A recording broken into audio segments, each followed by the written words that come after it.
Assalamualaikum warahmatullahi wabarakatuh. Bismillahirrahmanirrahim. Salatu wassalamu ala Rasulillah wa ala alihi wa sahbihi wa wala ma ba'd.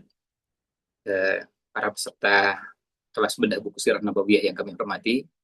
Alhamdulillah pada kesempatan di sore ini kembali kita bisa dipertemukan oleh Allah SWT untuk sama-sama belajar, melanjutkan pembahasan kita, melanjutkan kelas kita dari 3 buku Sirah Nabawiyah. Yang sebelumnya, yang pertama ada Tahdzib Sirah Nabawiyah yang ditulis oleh Imam An-Nawawi rahimahullah ta'ala. Yang kedua, As-Sirah An-Nabawiyah Durusun wa Ibar karya Dr. Mustafa As-Sibai. Dan yang ketiga, kita akan melihat satu buku yang lain karya Imam Tirmidzi rahimahullah ta'ala, Abu Isa At-Tirmidzi, yang khusus membahas tentang salah satu cabang dari Sirah Nabawiyah, yaitu berkaitan dengan Syama'il. Apa itu Syama'il, kemudian apa isinya, nanti insya Allah akan kita pelajari bersama dalam kesempatan di sore ini. Kita akan mempelajari pembahasan ini dengan melihat beberapa ringkasan materi ini, dan kita akan coba sama-sama kita lihat supaya nanti kita bisa mencermati bahasan demi bahasan. Tujuannya supaya kita bisa mendapatkan gambaran yang utuh tentang Syama'il Muhammadiyah atau Syama'il Nabawiyah atau Syama'ilun Nabi Sallallahu Alaihi Wasallam karya Imam At-Tirmidzi rahimahullah ta'ala. Ya, kita akan coba awali dengan menampilkan, kita lihat di sini ada kitab dalam versi yang satu berbahasa Arab, satu lagi versi terjemahan. Kebetulan dua versi yang berbeda. Yang satu ini versi bahasa Arab, yang satu lagi versi terjemahan. Yang versi bahasa Arab ini ada beberapa.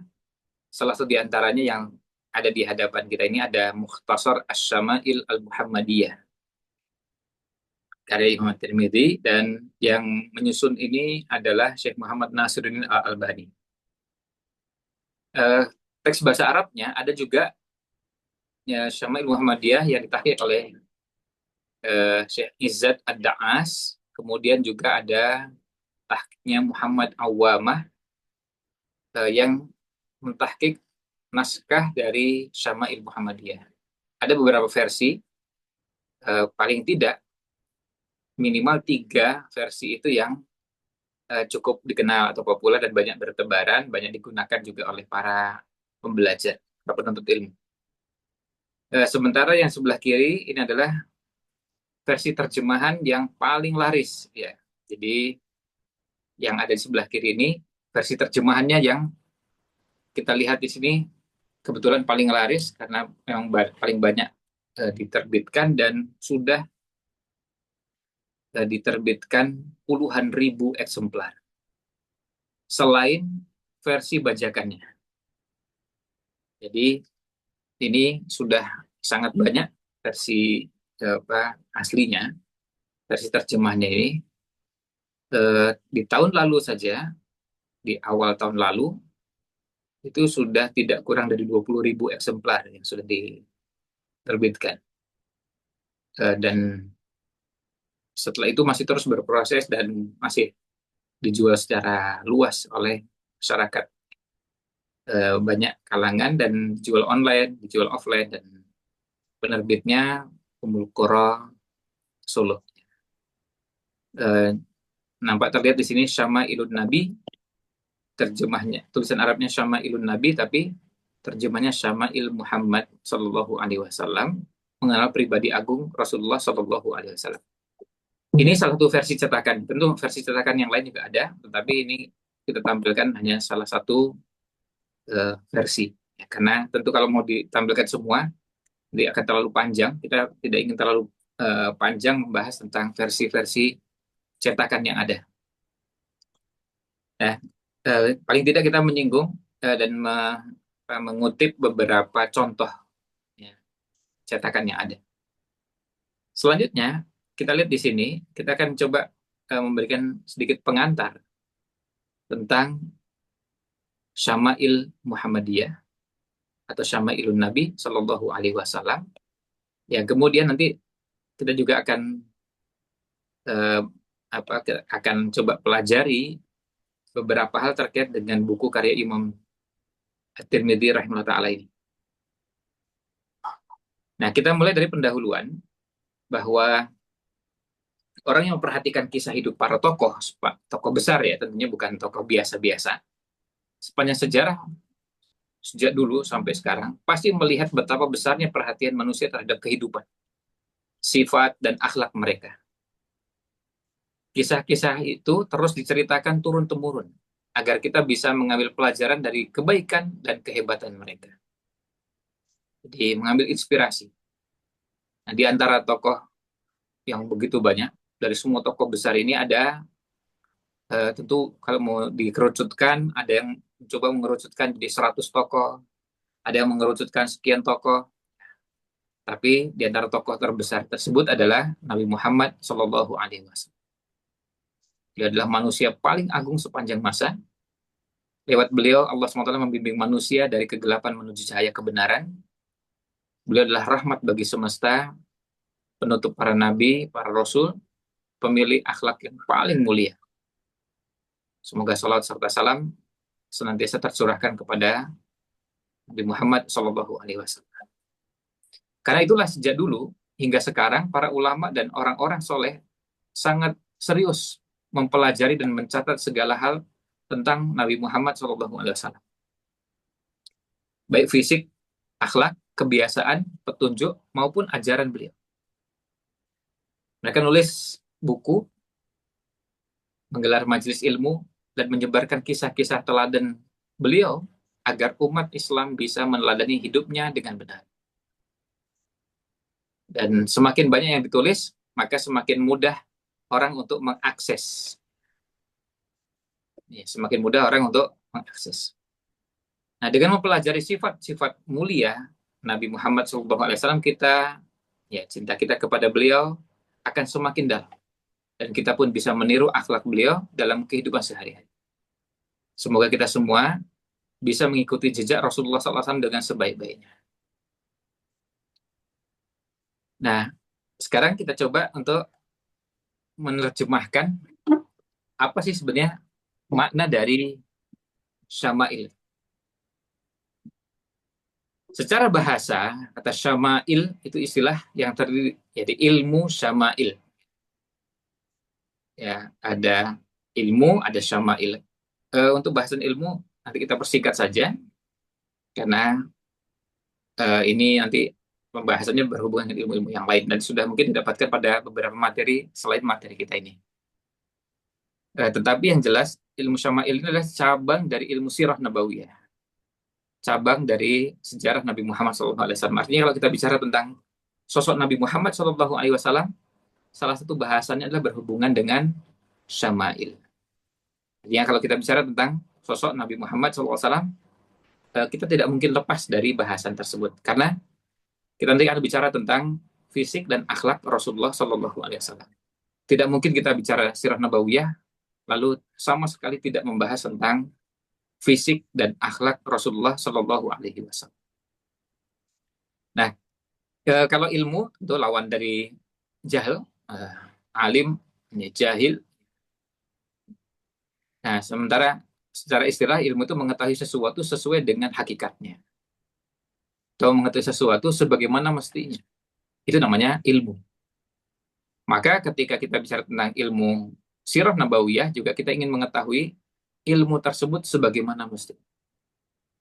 Jadi hakikatnya itu seperti apa sih?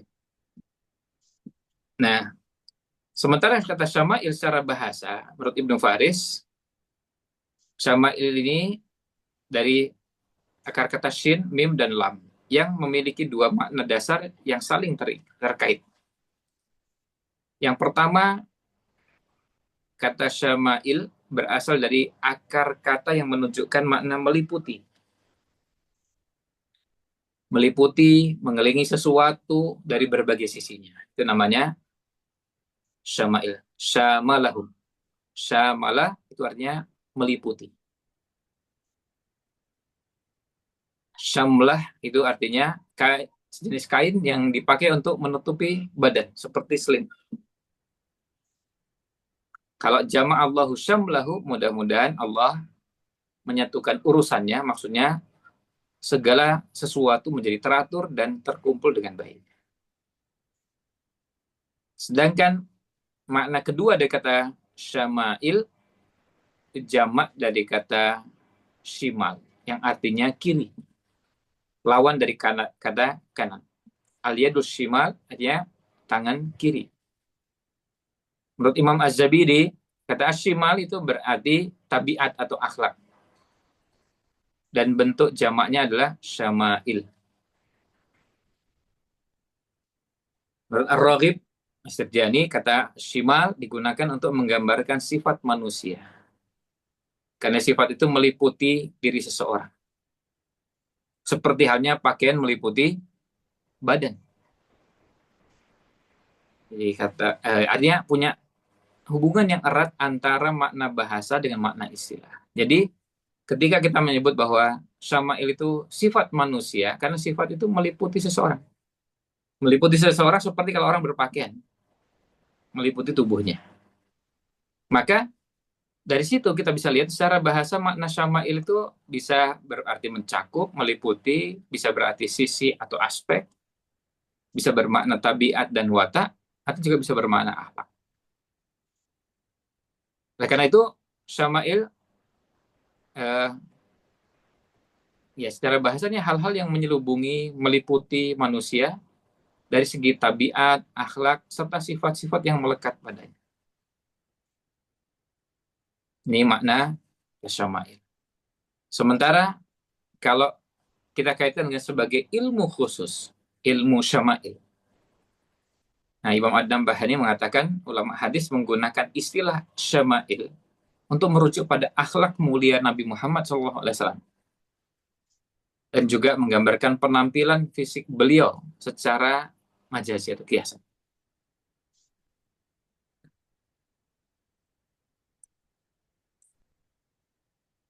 Nah, ini ya yang dimaksud dengan syama'il. Maka yang dibahas ada akhlak sekaligus juga fisik.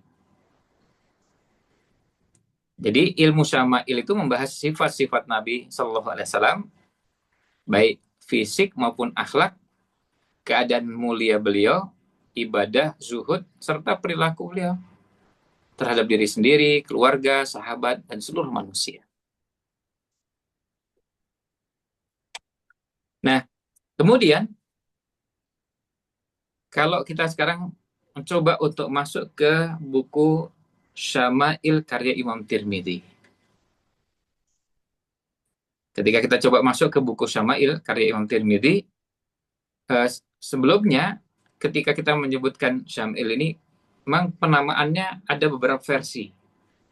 Kenapa banyak versi? Karena kebetulan Imam Tirmidzi tidak menyebutkan secara khusus di judul bukunya. Jadi di covernya tidak, di mukadimah juga tidak. Beliau tidak menyebutkan secara khusus nama judul bukunya itu apa. Apakah Syama'il Nabawiyah, apakah Syama'ilun Nabi, atau Syama'il Muhammadiyah, wal Khasail Mustafawiyah. Sehingga para ulama berbeda pendapat ketika menamakan kitabnya Imam Tirmidzi ini. Jadi yang dipakai yang mana? Karena kebetulan memang ada beberapa versi. Nah, tetapi untuk memudahkannya, ya kita sebut Syama'ilnya Imam Tirmidzi, insya Allah semua orang sudah paham. Yang dimaksud adalah buku tersebut. Apakah Syama'il Nabi, Syama'il Muhammadiyah, Syama'il Mustafawiyah, ya, atau Syama'il, ada beberapa penyebutan. Yang jelas Syama'il ini untuk memudahkan. Karya Imam Tirmidzi yang luar biasa ini, kenapa yang kita pilih buku ini?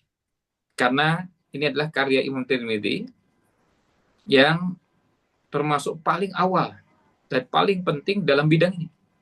Dalam bidang yang berhubungan dengan sosok Nabi Muhammad Shallallahu Alaihi Wasallam. Karena ini yang terpenting.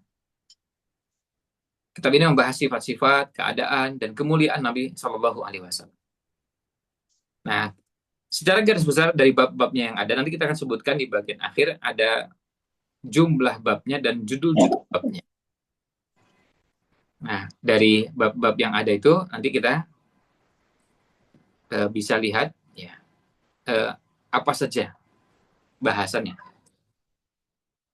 Nah, kita lihat di sini secara garis besar isinya pertama membahas fisik Nabi Muhammad Shallallahu Alaihi Wasallam. Ya, fisik, kalau sudah fisik ya tentu dari kita bisa menyebutnya dari ujung rambut sampai ujung kaki. Ya, terkandung di dalamnya keindahan dan kesempurnaan tubuh Nabi Muhammad Shallallahu Alaihi Wasallam.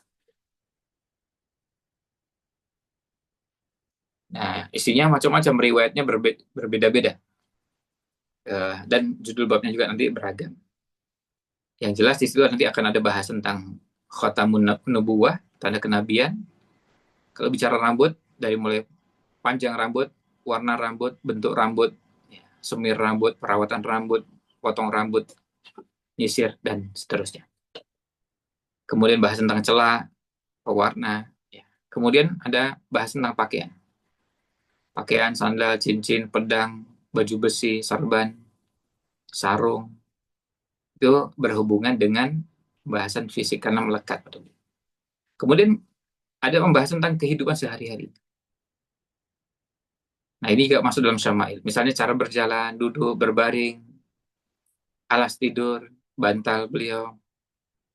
Kemudian kebiasaan makan, ya, makan, minum, roti, lauk. Ada kebiasaan. Termasuk yang biasa beliau lakukan, wudu, doa, sebelum setelah sudah makan. Lalu yang ketiga, gelas, buah-buahan, minuman, cara beliau minum. Ya, ini bahasannya. Kemudian termasuk dalamnya adalah interaksi sosial. Bagaimana interaksi sosial yang berhubungan aspek sosial dari kehidupan Nabi Muhammad SAW. Ada wangian ketika berinteraksi dengan orang. Ya, kemudian cara berbicara, melantunkan syair, bercerita dan bergurau. Senyum, tawa, pergaulan. Nah, ini menunjukkan bagaimana sosok Nabi Shallallahu Alaihi Wasallam. Nah, yang tidak kalah pentingnya dalam syama'il juga mencakup ibadah dan akhlak. Maka kita dapati ada bahasan tentang tidur. Kemudian ada bahasan tentang sholat sunnah, puasa, tilawah Al-Quran. Kemudian ada bahasan yang berhubungan dengan bagaimana Nabi SAW menangis, bagaimana khusyuknya sholat beliau. Lalu ada tempat tidur, ada bahasan tentang kerendahan hati, tawaduknya, akhlak, rasa malu, termasuk juga ya berkaitan dengan bekam. Di bagian akhir ada bahas tentang nama, kemudian usia, wafat, warisan, termasuk mimpi melihat Rasulullah Shallallahu Alaihi Wasallam. Nah, nanti kita akan sebutkan agak lebih lengkap judul-judulnya, itu garis besarnya aja. Tentu kalau pemetaan bahasan subbahasannya itu nanti sifatnya ijtihadi. Nah, sekarang kita bisa lihat bagaimana metode penulisan dalam kitab Syama'il karya Imam Tirmidzi ini. Nah, kalau lihat metode yang digunakan oleh Imam Tirmidzi dalam Syama'il ini bisa dirangkumkan dalam beberapa subbahasan. Jadi, kenapa ini penting untuk dipahami? Karena gini, buku Syama'il karya Imam Tirmidzi ini adalah buku kumpulan hadis yang dikumpulkan oleh Imam Tirmidzi. Maka kita perlu memahami metodenya.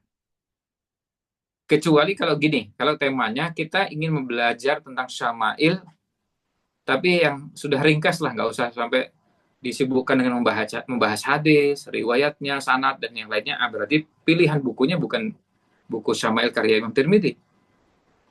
Berarti pilihannya buku yang lain. Misalnya, ada bukunya Syekh Muhammad Jamil Zainu, itu ringkasan dan beliau tidak banyak menyebutkan detail-detail riwayat-riwayatnya. Langsung ke tema per tema. Nah, tapi kenapa kita sebutkan ini? Karena tadi bukunya Imam Tirmidzi ini punya keistimewaan karena pertama ini termasuk buku tertua. Bayangkan Imam Tirmidzi hidup tahun 200-an. Kita sekarang 1447. Artinya sekitar 1200-an tahun silam. Jadi usianya dengan kita sangat jauh. Nah, dengan rentang usia yang begitu panjang, jauhnya luar biasa. Terus kemudian yang kedua ada pengakuan, ada pujian dari para ulama yang hidup pada masa-masa sesudah Imam Tirmidzi. Pujian dari Imam Ibnu Katsir misalnya. Itu menunjukkan bahwa kualitas bukunya diakui.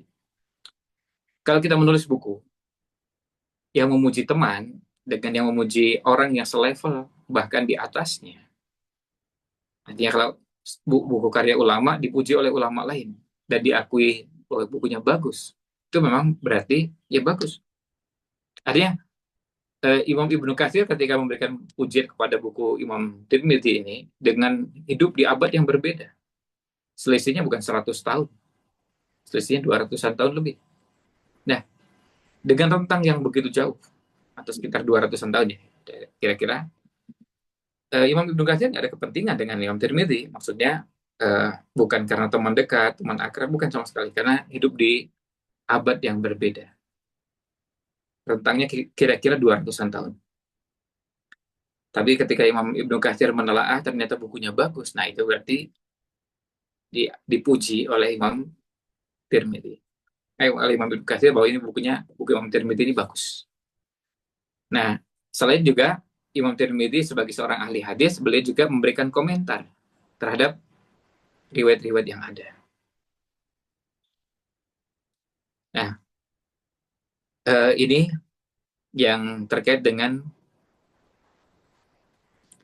karya Imam Tirmidzi rahimahullah ta'ala.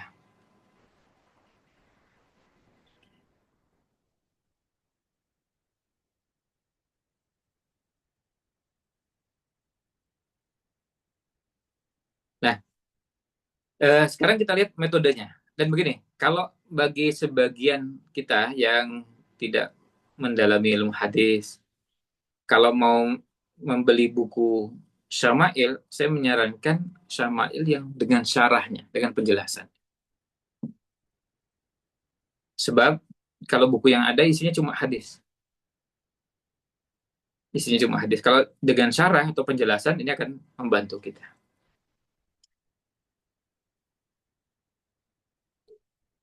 Nah, itu terkait dengan kitab tersebut. Nah, kemudian kalau kita coba cermati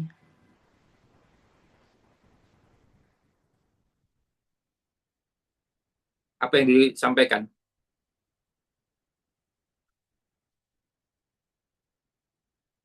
oleh Imam Tirmidzi, maka kita akan melihat sistematikanya. Coba kita lihat di sini.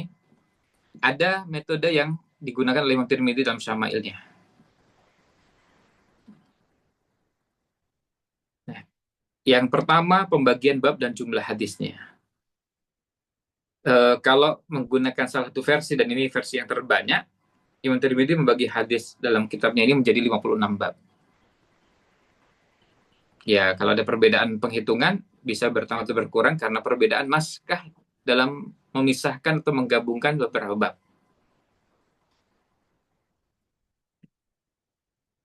Misalnya dalam sebagian naskah disebutkan bab kehidupan Nabi kehidupan Rasulullah SAW terbagi menjadi dua. Sedangkan dalam naskah yang lain cuma satu. Terus yang dipakai yang mana? Nah, perbedaan seperti ini tentu bukan perbedaan yang sangat sangat substansial.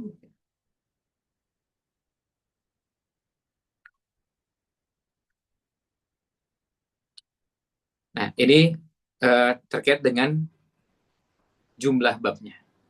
Karena apa? Karena yang membagi 56, kemudian yang membagi menjadi 55, tetap tetap aja itu, ya, tetap naskahnya tidak berubah. Nah, kemudian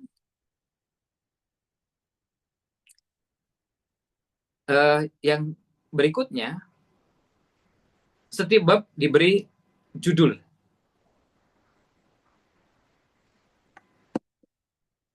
Setiap bab diberi judul yang mencerminkan isinya. Umumnya judul-judul bab ini bersifat jelas dan langsung. Istilahnya tarojum zahirah. Ya. Bukan bersifat istimbati. Bukan harus dianalitis. Ya, hanya dianalisa dulu, baru kemudian bisa disimpulkan. Biasanya langsung. Namun terkadang beliau juga memvariasikan gaya penulisan judul bab yang bisa dilihat dari contoh-contoh berikutnya. Misalnya, kalau kita melihat cara pembuatan judul, ada judul yang tadi, tarojum zahirah, misalnya, jadi artinya ketika orang membaca, nggak perlu mikir. Itu sudah langsung bisa dipahami isinya. Misalnya menggunakan kalimat tanya, bab bagaimana cara Rasulullah SAW berbicara. Itu langsung bisa dipahami. Bab bagaimana cara Rasulullah SAW berbicara. Kemudian, bab, ini kalimat berita yang sifatnya umum. Bab sifat fisik Rasulullah SAW. Kemudian bab tanda kenabian. Bab rambut Rasulullah SAW. Nah, ini sebagian besar kitab menggunakan cara penyajian seperti ini. Ini sifatnya umum. Tapi kemudian ada metodenya al-khabariyah al-khassah. Kalimat berita yang bersifat spesifik. Ya. Bab Nabi SAW memakai cincin di tangan kanannya. Ya. Memakai cincin di tangan kanannya. Atau ada juga yang modelnya iktibas. Iktibas itu artinya judul bab diambil mengutip langsung dari lafaz hadisnya. Ini namanya iktibas. Nah, kalau melihat yang paling banyak adalah yang pertama tadi. Apakah ada judul bab yang modelnya tarjum mursalah? Beliau tidak menggunakan cara seperti ini. Bab yang tarjumul khafiyah al istimbatiyah, bab yang bersifat tersirat atau analitis. Jadi harus dengan menelaah, kaji. Nah, ini juga di bukunya Imam Tirmidzi tidak menggunakan model seperti ini. Itu dari judulnya. Jadi dari judul kita bisa langsung tahu ini isinya apa. Nah, kemudian berikutnya, berapa jumlah hadis dalam kitab Syama'il karya Imam Tirmidzi ini? Jumlah total hadisnya termasuk yang berulang. Karena ada hadis yang sama tapi disebutkan lebih dari sekali oleh Imam Tirmidzi. Itu namanya hadis berulang. Dari jumlah keseluruhannya termasuk yang berulang ada 415 hadis. Ini berdasarkan naskah yang ditahqiq oleh Dr. Mahir Al-Fahri. Jumlah hadisnya ada 415. Nah, kalau jumlah hadis yang tanpa pengulangan ada 368 hadis. Ini yang tanpa pengulangan. Jadi kalau sebutkan matan hadisnya tanpa pengulangan ya cuma 368 aslinya. Tapi ada yang diulang karena apa? Karena satu hadis yang panjang kadang-kadang digunakan untuk di dua bab yang berbeda. Karena memang tidak bisa dihindari sebuah hadis kadang-kadang mengungkapkan banyak hal dan bisa masuk ke dalam beberapa bab. Nah, itu jadi pertimbangan. Kemudian secara garis besar hadis-hadisnya ada hadis yang marfu, bisa berupa sabda atau perbuatan Nabi Shallallahu Alaihi Wasallam, atau asar mauquf, ini kepada sahabat atau tabi'in, biasanya sahabat. Nah, kemudian kalau lihat bab dengan hadis terbanyak di Syama'il ini, kita dapati ada hadis di bab sifat lauk pauk Rasulullah Shallallahu Alaihi Wasallam. Babnya satu, bab yang berisi sifat lauk pauk Rasul Shallallahu Alaihi Wasallam, tapi jumlahnya ada 34 hadis. Lumayan banyak. Tapi ada bab yang paling sedikit hadisnya, itu bab sholat sunnah Rasulullah SAW di rumah. Bab sholat sunnah di rumah. Cuma satu hadis. Ya, cuma satu hadis. Nah, ini juga menunjukkan ada yang khas pada cara Imam Tirmidzi menyusun babnya. Nah, kemudian metode penyajian dan peringkasan sanad. Jadi, kita masuk pada berikutnya. Ketika menyebutkan hadis, pada dasarnya, asalnya hadis itu disebutkan sanad berikut matannya. Itu asalnya. Namun para ulama, termasuk Imam Tirmidzi, sering menggunakan metode gimana caranya sanad itu yang terlalu panjang atau yang panjang disebutkan supaya pendek, gimana caranya. Ya. Supaya pendek itu terus gimana caranya ya. Jadi supaya tidak terlalu panjang pembahasannya. Jadi sanadnya panjang, hadisnya panjang, maka ada cara meringkas. Nah, cara penyajian hadis dengan matanya ini ada yang modelnya menggabungkan guru dengan kata sambung. Beliau menggabungkan beberapa gurunya dengan kata sambung wow. Dalam bahasa Indonesia dan untuk mempersingkat tanpa mengulang bagian sanad yang sama. Ya, contohnya qala Imam At-Tirmidzi rahimahullah taala di hadis nomor 19 di dalam Syama'il, haddatsana Ahmad bin Abdah ad-Dabbi wa Ali bin Hujr wa ghairu wahidin. Qalu haddatsana Isa bin Yunus an Umar bin Abdullah maula Ghufrah qala.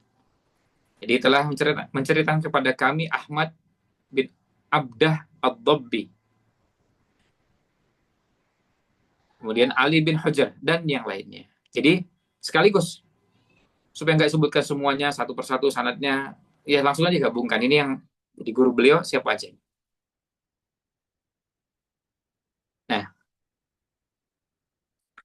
kemudian ini cara pertama. Ada kadang-kadang beliau menyebutkan sebagian jalur hadis dan mengisyaratkan sisanya demi mempersingkat penulisan. Jika sebuah hadis memiliki lebih dari satu sanad atau matan, maka beliau terkadang menyebutkan salah satu lafadznya. Kemudian setelah menyebutkan sanad-sanadnya, beliau mengisyaratkan bahwa hadis tersebut diriwayatkan dengan lafadz yang serupa tanpa mengulanginya secara panjang lebar. Jadi, jika adanya hadis itu, kalau ada terus hadis dan matan, kadang-kadang beliau menyebutkan salah satu lafadznya ya. Kemudian menyebutkan setelah itu sanad-sanad yang ada. Dan beliau cuma memberikan isyarat bahwa hadis tersebut diriwayatkan dengan lafadz yang mirip seperti itu. Tapi nggak disebutkan lagi semuanya. Contohnya misalnya, ketika beliau mengatakan, ketika Imam Tirmidzi mengatakan, haddatsana Ishaq bin Musa, qala haddatsana Ma'an, qala haddatsana Malikun, an Ibnu Syihabin, an Urwata, an Aisyata, anna Rasulullah sallallahu alaihi wasallam kana yusalli minal laili ihda asyrata rak'atan yutiru minha biwahidah. Fa idza faragha minha ittaja'a ala shiqqihi al-ayman. Bahwa Rasulullah SAW pada waktu malam, beliau bangun sholat malam, mengerjakan sholatnya 11 rakaat, kemudian witirnya itu dengan satu. Dari 11 itu, witirnya 1 rakaat. Dan kalau beliau sudah selesai, maka beliau berbaring ke arah sisi sebelah kanan. Tsumma qala, kemudian beliau mengatakan, haddatsana, ini kata Imam Tirmidzi, haddatsana Ibnu Abi Umar, qala haddatsana Ma'nun, an Malikin an Ibnu Syihabin nahwahu. Lalu sebutkan lagi sanadnya. Dari jalur yang berbeda, tapi nanti ujungnya di situ ada sama, ada Ma'an, ada Malik, ada Ibnu Syihab. Tapi apa disebutkan hadisnya enggak? Beliau sebutkan nahwahu. Ya seperti itu. Kemudian lagi. Wa haddatsana Qutaibatu an Malikin an Ibnu Syihabin nahwahu. Dari jalur yang lain lagi, dari Qutaibah, dari Malik, dari Ibnu Syihab yang juga nahwahu. Seperti itu. Maksudnya hadisnya seperti tadi. sholat malamnya 11 rakaat, kemudian di situ witirnya itu 1 rakaat. Kemudian beliau berbaring, miring ke sebelah kanan. Jadi tidak lagi sebutkan semuanya, supaya mempersingkat. Lalu kemudian, cara ketiga, menggabungkan sanad dengan tanda pemindahan. Namanya ha, tahwil. Ha. Beliau menggabungkan beberapa sanad dengan menggunakan huruf ha, yang menunjukkan pemindahan dari satu sanad ke sanad yang lainnya. Tujuan metode ini adalah untuk mempersingkat penyebutan sanad-sanad yang bertemu pada seorang perawi tertentu. Kan gini, kalau mau dibuat itu seperti pohon. Ya. Seperti pohon, kalau dari Nabi SAW bisa jadi sahabatnya cuma sedikit, atau sahabat, bahkan bisa jadi sahabatnya cuma satu, tapi ini juga cuma satu, tapi begitu ke bawahnya banyak. Nah, yang banyak tadi diringkaskan, lalu dikumpulkan dengan memberikan tanda huruf H, yang nanti ujungnya ketika menyebutkan tabiinnya misalnya, atau sahabatnya, ya cuma satu ini. Semuanya dari tabiin yang sama, atau semuanya dari sahabat yang sama. Jadi untuk mempersingkat penyebutan, ya supaya tidak perlu diulang lagi, cukup dengan huruf H diletakkan pada perawi tempat sanad-sanad tersebut bertemu, dan dialah yang menjadi titik temu periwayatan hadis. Nah, coba kita lihat, perhatikan di sini. Kalau Imam Tirmidzi rahimahullah taala, hadatsana Abdullah bin Sabbah al-Hashimi al-Basri. Qala hadatsana Ubaidullah bin Musa. Qala hadatsana Israil an Abbad bin Mansur. Lalu maksudnya ketemu di Abbad bin Mansur. Kita lihat jalur yang lain. Hadatsana Ali bin Hujar. Ini beda lagi. Qala hadatsana Yazid bin Harun. Qala hadatsana Abbad bin Mansur. Nah, ketemu lagi Abbad bin Mansur lagi. Jadi nanti mengerucut semuanya dari jalur yang sama, yaitu Abbad bin Mansur. Jadi tidak perlu disebutkan setiap hadis berikut sanadnya lengkap, tapi untuk mempersingkat cukup di mana hadis tersebut bertemu dalam satu orang rawi, yang kemudian nanti ke atasnya sampai kepada sahabat Nabi SAW, sampai kepada Rasulullah SAW, jalurnya sama, ya cukup di situ.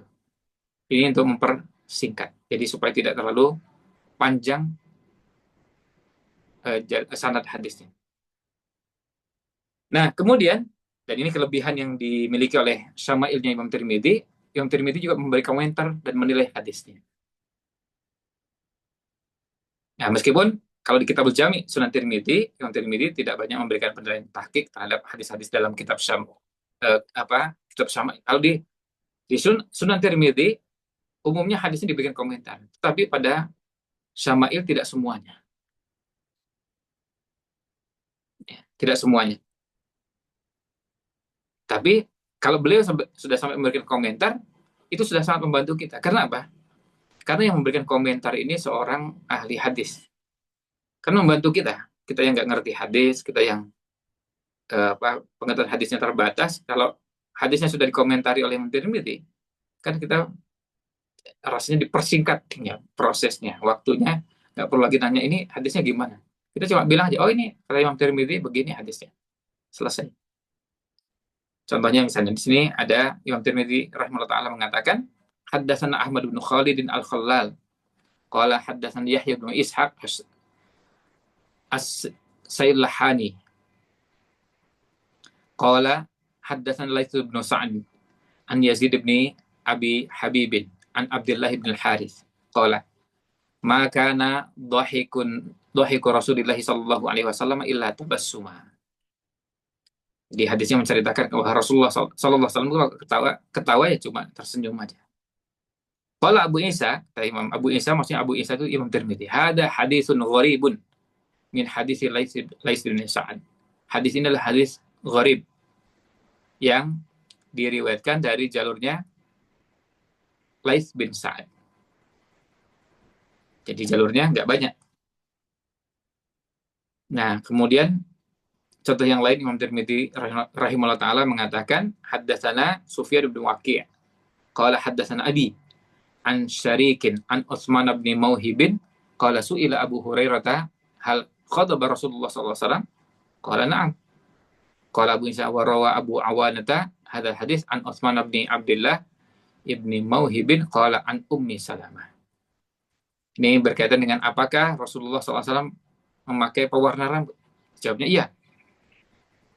Nah, terus kemudian kata Imam Tirmidzi, Abu Awalah juga meriwayatkan hadis ini dari Utsman bin Abdullah bin Mawhab, lalu ia menyebutkan dari Ummu Salamah. Untuk menunjukkan bahwa hadis ini bukan cuma satu jalur, tapi ada jalur yang lain. Nah, penjelasan hadis seperti ini bagi kita tentu sangat membantu. Ya, kita sangat terbantu sekali. Nah, kemudian metode penyebutan perawi dan menjelaskan makna yang gharib atau asing. Nah, Imam Tirmidzi sangat teliti. Beliau ketika menjelaskan identitas perawi, kadang disebutkan hanya kunyahnya atau nama tanpa diketahui secara detail. Ya. Tanpa diketahui secara detail, kadang-kadang ada dalam ilmu hadis ada namanya mubham, ada namanya muhmal, ada namanya mustabah. Ya. Kadang-kadang ada orang yang cuma diketahui ya, ya, ada yang cuma diketahui kunyahnya. Contohnya ini di nomor 45, Abu Rimsah, kata beliau itu Rifa'ah bin Yasribi At-Taimi. Kemudian nomor 74 Abu Ishaq, beliau adalah Abu Ishaq Asy-Syaibani, namanya Sulaiman. Karena gini, bisa jadi dalam rawi, dalam sanad hadis, kita nggak tahu ini siapa orang yang dimaksud. Nah, Imam Tirmidzi membantu kita. Bayangkan, yang namanya Abu Ishaq itu bukan puluhan, bisa ratusan orang. Namanya, saya nggak tahu apakah sampai ribuan. Nah, untuk membedakan yang satu dengan yang lain, gimana caranya? Cara membedakannya itu gimana? Kemudian Abu Bishr, namanya Ja'far bin Abi Wahsyiyah. Jabir, di hadis nomor 161. Jabir yang dimaksud Jabir bin Tariq. Sebab yang namanya Jabir banyak. Bayangkan sahabat dengan tabi'in yang Jabir aja tidak kurang dari 20, ya mungkin sekitar 24 orang. Ini Jabirnya Jabir yang mana ini? Nah, beliau membantu. Jabir yang dimaksud di sini adalah Jabir bin Tariq. Nah, karena ada Jabir bin Abdullah yang sangat terkenal. Untuk bedakannya gimana? Nah, ini ilmunya khusus dan ini perlu orang sangat ahli. Kayak kita ini nggak bisa ini apa untuk sampai ke situ karena memang perlu keahlian yang sangat mendalam. Ya udah terima jadi aja lah dari para ulama, kita sudah tinggal pakai. Itu kan enak. Makanya kita sangat terbantu dengan apa yang dilakukan oleh Imam Tirmidzi. Nah, ini perlu kita sebutkan di sini supaya nanti pada saat memahami hadis tidak keliru dalam memahami kandungan hadis karena salah memahami sahabat yang dimaksud. Nah, dan kata beliau, Jabir bin Tariq ini sahabat Rasulullah SAW dan hanya mengetahui satu hadis dari beliau, sedangkan Abu Khalid namanya adalah Sa'ad. Jadi Jabir bin Tariq yang kunyahnya Ibnu Abi ini Abi Tariq. Nah, kemudian kadang-kadang beliau juga menjelaskan istilah yang gharib, asing. Yang gharib atau asing. Nah, beliau mengatakan di sini misalnya setelah menyebutkan hadis nomor 7, Sami'tu Aba Ja'farin Muhammad bin Husain yaqul sami'tul Asma'i yaqul fi tafsir sifatin Nabi sallallahu alaihi wasallam. Nah, setelah menyebutkan hadis nomor 7, lalu beliau mengatakan itu, saya mendengar Abu Ja'far Muhammad bin Al-Husain mengatakan dari Al-Asma'i. Beliau menyebutkan tentang tafsir sifat fisik Nabi sallallahu alaihi wasallam. Ternyata sifat fisiknya itu banyak dan perlu penjelasan karena istilah-istilahnya asing. Maka beliau jelaskan satu persatu. Nah, ini saya cantumkan dengan terjemahnya. Tentu bahasa aslinya bahasa Arab. Diterjemahkan adalah bahasa Arab lagi. Al-Mumaghad, yang tinggi badannya. Tamakhatu fi nasyabati, memanah dengan kuat. Kemudian al-mutaraddid, yang pendek badannya saling bertumpuk. Kemudian al-qatat, yang keriting rambutnya. Hujunah, sedikit keriting. Dan ini ada sekian banyak kosakata dalam hadis yang disebutkan dan Imam Tirmidzi membantu kita menjelaskan yang dimaksud kata itu apa. Tentu nanti kalau ingin memahami hadisnya perlu baca teksnya langsung, tetapi di teks hadisnya Imam Tirmidzi bantu dengan menjelaskan maksud dari hadis tersebut, dari istilah dalam hadis tersebut. Karena ungkapannya belum tentu bisa dipahami. Bayangkan ini orang Arab sendiri belum tentu bisa paham. Ini sekaligus menunjukkan kedalaman ilmunya Imam Tirmidzi. Ya. Artinya nggak semua bahasa Arab itu dipahami oleh orang Arab. Sama juga seperti tidak semua bahasa Indonesia dipahami oleh orang Indonesia. Ya, yang terbaru misalnya ada kosakata baru, ya kalau lapar lawannya kenyang, kalau haus lawannya, nah itu contoh ya orang belum tentu memahami apa lawan dari haus. Ya. Kalau lapar lawannya kenyang, kalau sudah minum sampai kenyang kan nggak mungkin, karena kenyang itu untuk makan. Ternyata ada istilah. Nah, itu contoh. Belum tentu orang ngerti bahasa Indonesianya. Sama juga dengan bahasa Arab. Belum tentu orang tahu makna bahasa Arabnya. Kemudian, warfa'na an butunin, di hadis nomor 371. Makna qawlihi, makna perkataan warfa'na an butunina an hajarin. Hajarin, kami mengangkat batu dari perut kami, karena ahaduhum yashuddu fi batnihil hajara minal juhdi wa dha'fil ladhi bihi minal juh. Salah seorang di antara mereka mengikat batu di perutnya karena kesulitan dan karena lemah akibat lapar. Sakit laparnya sampai akhirnya perutnya diikat. Dan ini yang kita saksikan dari saudara-saudara kita di Gaza, bagaimana mereka berada dalam kondisi yang sangat berat, luar biasa, dan kejahatan kemanusiaan yang dilakukan oleh teroris, ya, oleh Zionis Israel yang sangat biadab, ya, makhluk paling biadab di muka bumi ini untuk saat ini, ya, yang membiarkan rakyat Palestina kelaparan dan sebagian akhirnya sampai meninggal karena kelaparan. Sebagian mereka mengikat batu, ngikat batunya gimana caranya? Ini sudah mengikat. Nah, kemudian ini berikutnya, Imam Tirmidzi juga kadang menjelaskan, ya, menjelaskan kandungan hadis. Nah, ini namanya fikih hadis. Bagaimana cara memahami hadis? Istilahnya fikih hadis atau fikih sunnah. Nah, contohnya, misalnya hadis nomor 236. Imam Tirmidzi menjelaskan hadis tentang candaan Nabi SAW dan anak kecil. Beliau rahimahullah ta'ala mengatakan, haddatsana Hannad bin Sari, qala haddatsana Waqi' an Syu'bah an Abi Tayyah, amin, an Abi Tayyah an Anas bin Malik qala in kana Rasulullah sallallahu alaihi wasallam yukhalituna hatta yaqula li akhin li saghir ya Aba Umair ma fa'alan nughair. Sungguh Rasulullah SAW itu akrabnya luar biasa dengan kami, sampai-sampai beliau mengatakan kepada adik laki-laki saya yang masih kecil. Jadi bayangkan, Anas itu kecil, adiknya lagi kan lebih kecil berarti. Tapi begitu akrabnya lalu menyapa, ya Aba Umair, wahai Aba Umair, ma fa'alan nughair, apa yang telah dilakukan oleh burung kecil Nughair itu. Karena biasa memelihara burung, terus kemudian burungnya terbang, kelihatan sedih, disapa oleh Nabi SAW. Komentar Abu Isa At-Tirmidzi, fikih hadis ini menunjukkan bahwa Nabi SAW suka bercanda. Lihat, suka bercanda. Di dalamnya juga disebutkan bahwa beliau memanggil seorang anak kecil dengan kunyah. Panggilan kehormatan gitu. Kunyah maksudnya dengan Abu. Ya. Padahal dia masih kecil. Abu Umar, wahai Abu Umar. Hadis ini juga menunjukkan bahwa tidak mengapa memberikan burung kepada anak kecil untuk bermain. Nah, ini coba lihat pelajaran-pelajaran yang bisa diambil dari hadis tersebut. Yang istimbat siapa? Yang istimbat Imam Tirmidzi. Kalau kayak kita ini, istimbat kan bisa jadi payah luar biasa. Belum tentu benar lagi. Udah susah, istimbatnya bisa jadi keliru. Tapi kalau yang istimbatnya Imam Tirmidzi, nah kita sangat terbantu. Kita enak kalau mendapatkan istimbatnya para ulama. Dan kalau seperti kita, apalagi yang pemula, tentu tidak layak istimbat langsung dari hadisnya.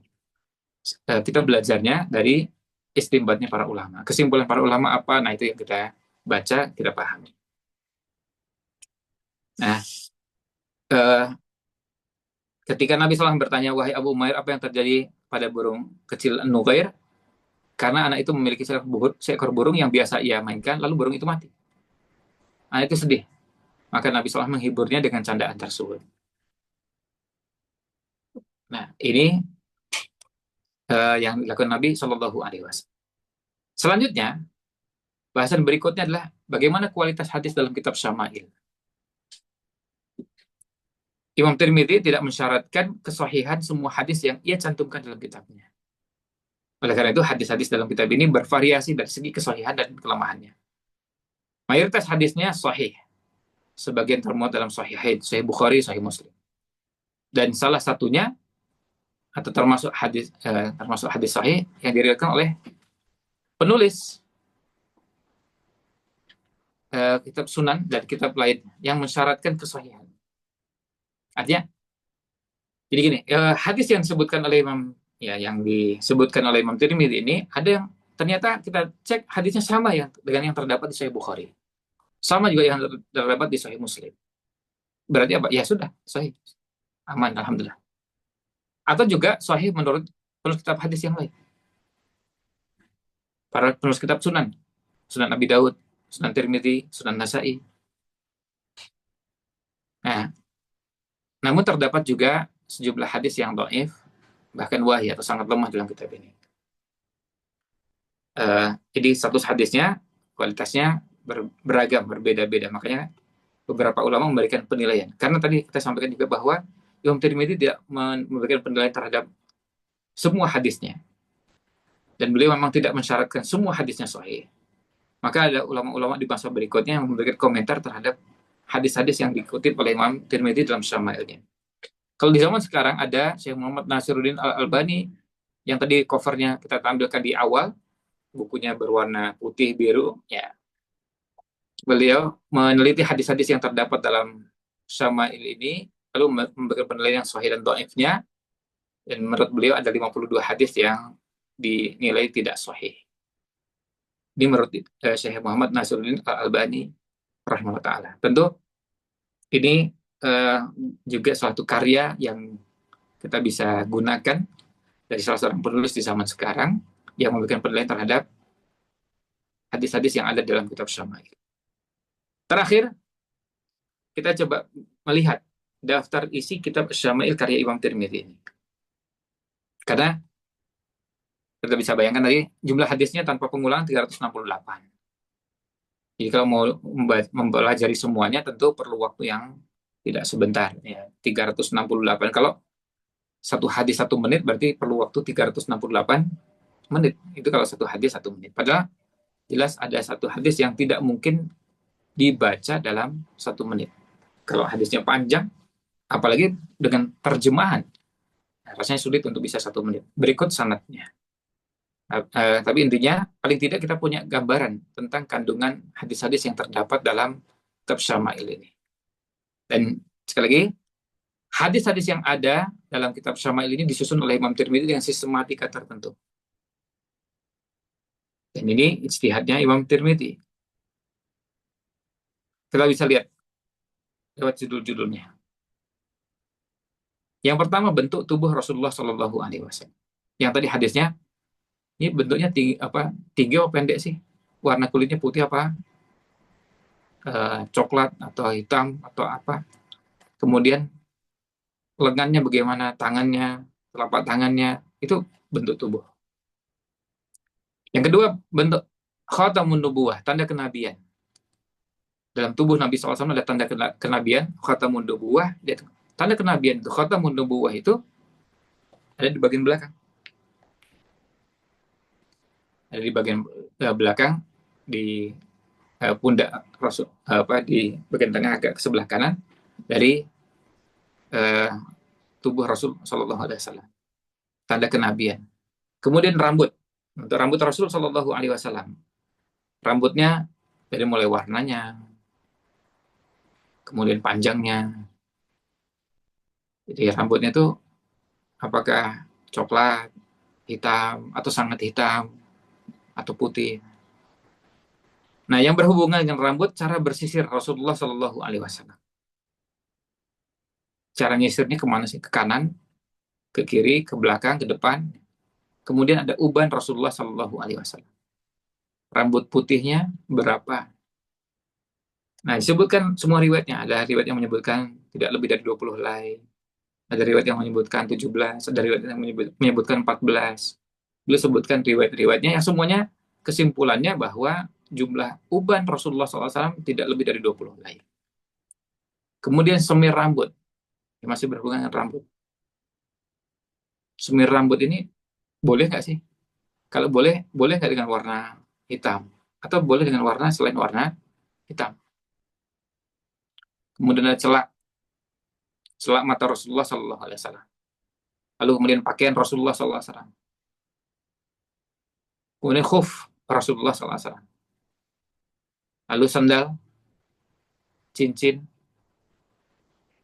termasuk cara Rasulullah SAW bercincin.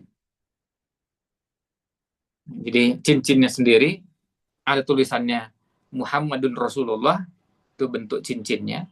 Tapi cara beliau menggunakan cincin nanti akan menunjukkan bahwa beliau menggunakannya di tangan kanan, bukan di tangan kiri.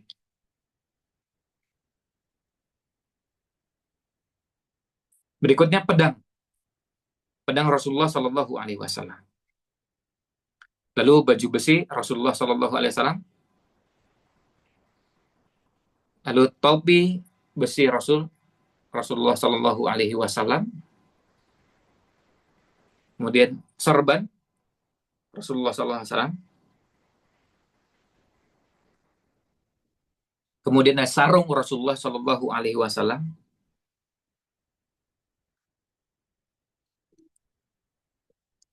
Cara berjalan, nah ini cara berjalan Rasulullah Shallallahu Alaihi Wasallam yang tegap, kemudian bergerak agak cepat dan menggambarkan orang yang bersemangat.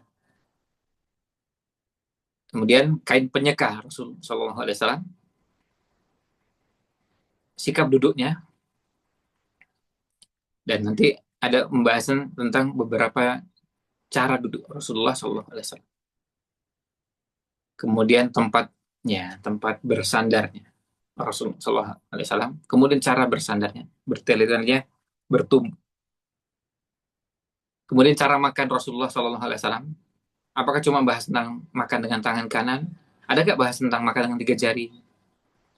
Ya, kemudian setelah makan itu ada nggak aktivitas yang namanya menjilati, kalau bahasa orang Jawa mengatakan ngelamuti? Itu berhubungan dengan cara makan.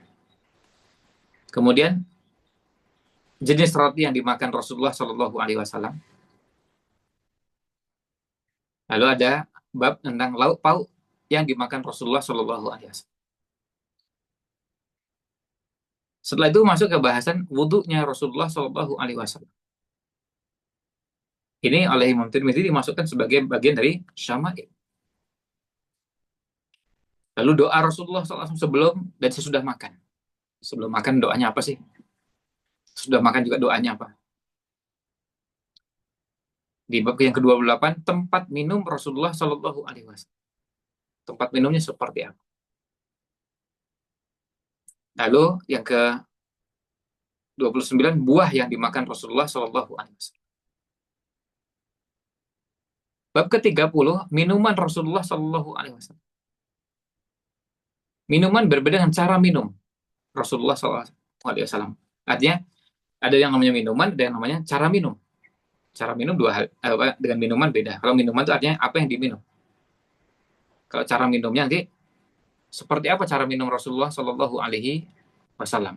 Ya, apakah cara minumnya dengan misalnya, apakah berdiri, duduk, jongkok, ya, atau seperti apa? Ya, dengan tangan kanan, dengan tangan kiri itu berhubungan dengan tangannya. Kemudian intinya berkaitan dengan cara. Berikutnya, minyak wangi Rasulullah Shallallahu Alaihi Wasallam, parfum, ya, yang digunakan oleh Rasulullah Shallallahu Alaihi Wasallam. Lalu cara bicara Rasulullah Shallallahu Alaihi Wasallam. Nah, kemudian diulang lagi. Nah, ini yang tadi kita sampaikan, ada cara yang ada penyebutan yang ternyata digunakan oleh Imam Tirmidzi dan diulang.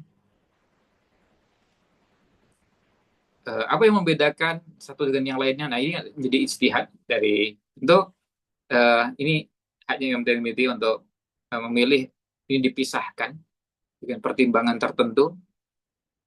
meskipun temanya bisa menjadi satu kesatuan. Ya. Kemudian, ini, maaf ini ada pengulangan. Ya. Cara tertawa Rasulullah SAW, ya. Kelakar Rasulullah SAW, guyonnya, syair yang dibaca Rasulullah SAW, percakapan Rasulullah SAW di malam hari, kemudian cara tidur Rasulullah SAW, ibadahnya Rasulullah SAW, sholat duhanya, sholat sunnahnya Rasulullah SAW di rumah, kemudian saum sunnahnya Rasulullah SAW. Lalu cara Rasulullah SAW membaca Al-Quran. Ya, mohon maaf, tulisan sholawatnya ada yang terlewatkan. Kemudian tangisnya Rasulullah SAW, tempat tidur Rasulullah SAW, nanti termasuk adalah bantalnya. Ada berapa bantal yang dimiliki Rasul SAW. Kemudian tawaduknya Rasulullah SAW. Kemudian budi pekerti, akhlak, kepekaan Rasulullah SAW. Nanti ada bahasan berhubungan dengan bekamnya Rasulullah SAW. Kemudian ada kehidupan Aisynya, kehidupan Rasul SAW. Di bagian-bagian akhir ada bahasan tentang nama Rasulullah SAW, nama-nama, nama yang kebetulan ada di Quran, tapi juga ada di hadis-hadis, dan ada nama-nama dari beberapa eh, pendapat beberapa ulama. Usia Rasulullah SAW, kemudian wafatnya Rasulullah SAW, harta pusaka, sampai terakhir mimpi bertemu dengan Rasulullah SAW. Hadis-hadis yang ada eh, di Syama'il ini, kalau dikumpulkan, maka kita nanti bisa lihat bahwa hadis-hadis itu eh, jumlahnya, seperti yang tadi disebutkan di awal, ada yang diulang, ada yang tidak diulang. Kemudian hadis tersebut ada yang sahih dan ada yang tidak sahih. Nah, ini buku karya Imam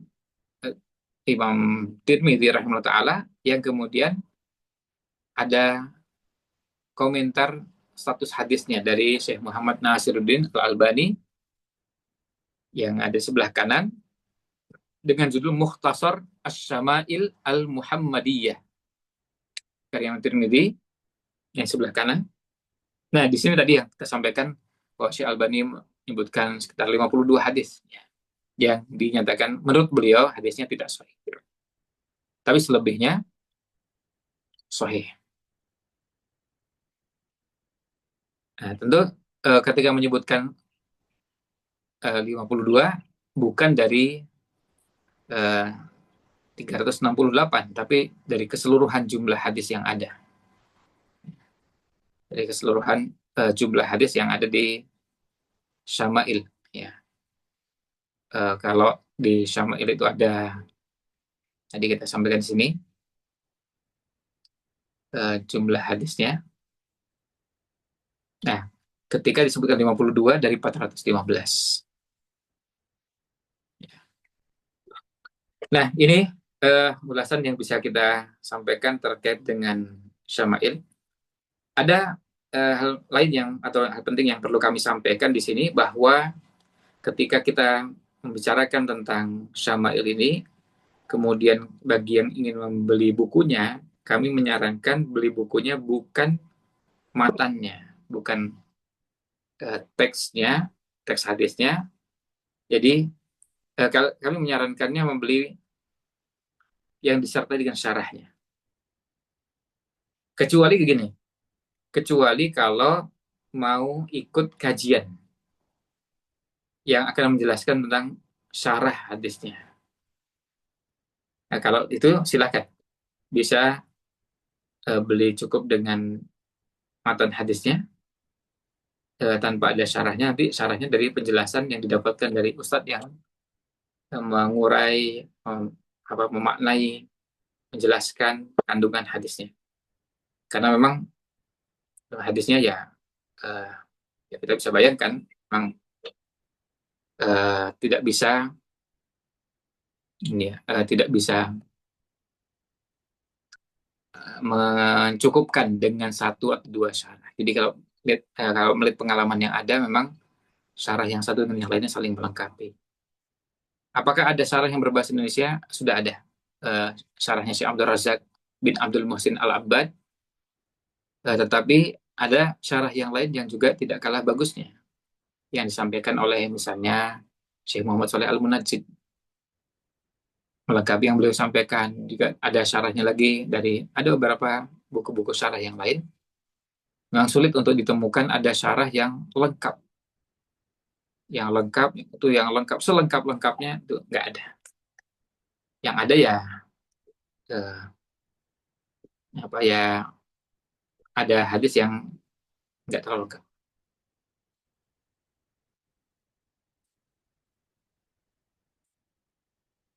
Ya, itu yang bisa kami sampaikan. Eh, saya rasa cukup untuk ulasan ini, dan eh, sekaligus juga mohon doanya. Ini sebetulnya syarahnya ini sedang kami garap, ya.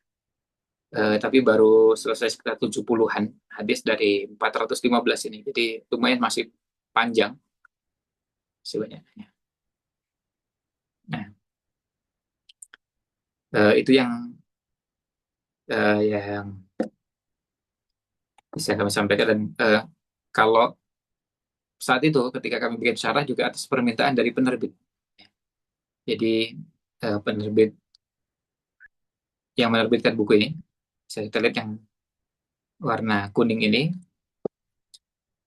sempat berkunjung ke rumah, kemudian sempat ngajak ngobrol, dan luar biasanya ini, ya tentu kita apresiasi eh, ketika mereka menyampaikan bahwa kami ini bukan cuma sekedar jualan buku, tapi merasa punya tanggung jawab ketika bukunya ini larisnya luar biasa.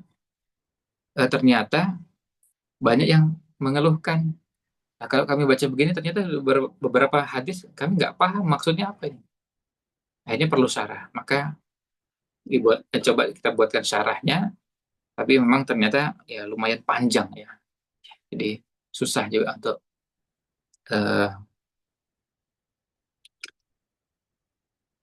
untuk bisa menyelesaikan cepat.